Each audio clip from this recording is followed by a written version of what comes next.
Hey everyone, hope your Easter has been a great one. It's not over yet. Here's some news from a source who does not want to be quoted. Sheldon Adelson is planning to buy the Oakland Raiders once they become the Las Vegas Raiders, whenever Las Vegas Stadium is finished and open. And for those of you wondering how this happened, I'll take you back to February 26th of 2017 when Mr. Adelson said he was out of the deal and didn't want to work with Mr. Davis anymore.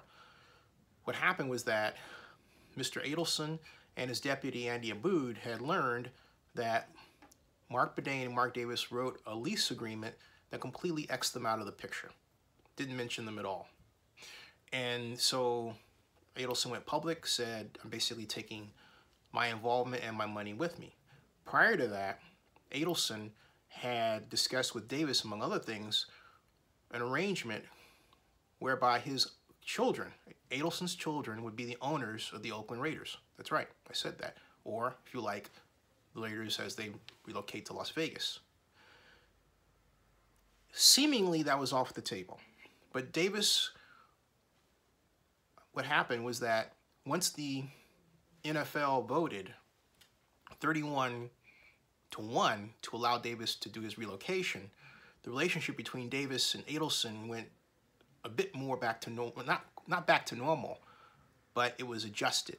Because as Adelson saw, Davis could not get a positive relocation vote with Adelson involved in the NFL, knowing that Adelson was going to get a piece of Davis' pie. So they crafted a deal, according to my source. The deal is that Adelson would do everything he could to stay out of the way, allow the project to progress, and my source claims that on one occasion, although he didn't specifically say what occasion, Adelson gave money to Davis. How much? I don't know, okay?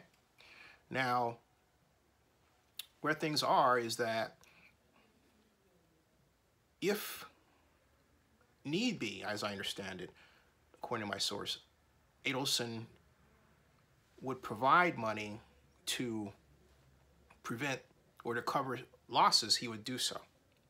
But all of this makes a great deal of sense to me because last week, and it was very quietly kept, unless you were paying attention, the Raiders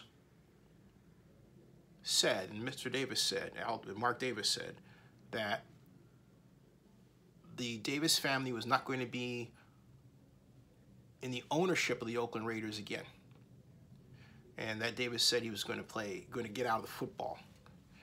Now, they turned the ownership over, or they will turn the ownership over once the stadium is finished, to a holding company. A holding company.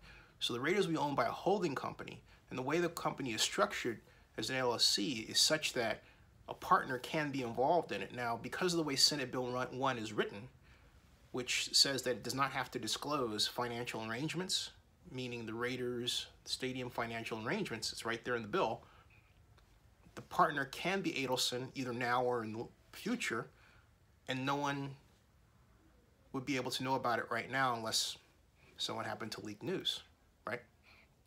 So the idea, as I'm told, is that once this is done, the stadium is finished,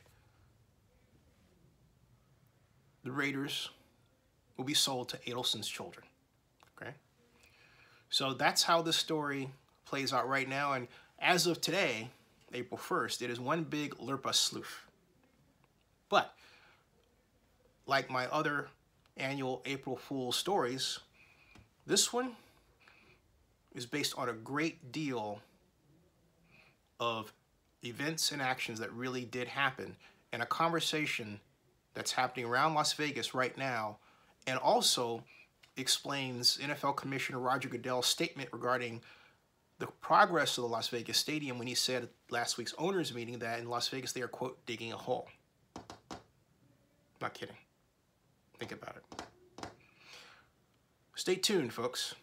And again, pay very close attention to this. And the reason why I structured this story as I do all the time, is to bring attention to something that people don't want to talk about. Remember, the Las Vegas Review-Journal is owned by Sheldon Adelson.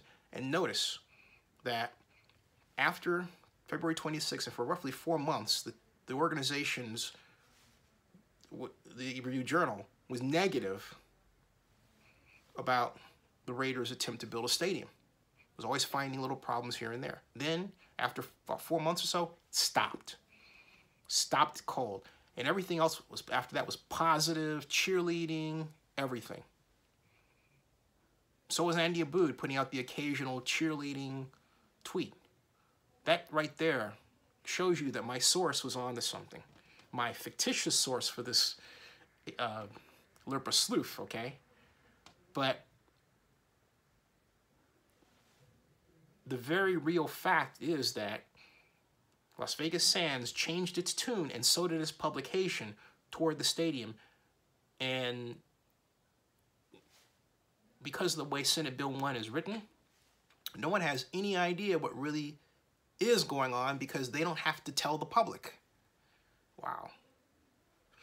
So the Raiders could very well wind up being owned by a gambling organization.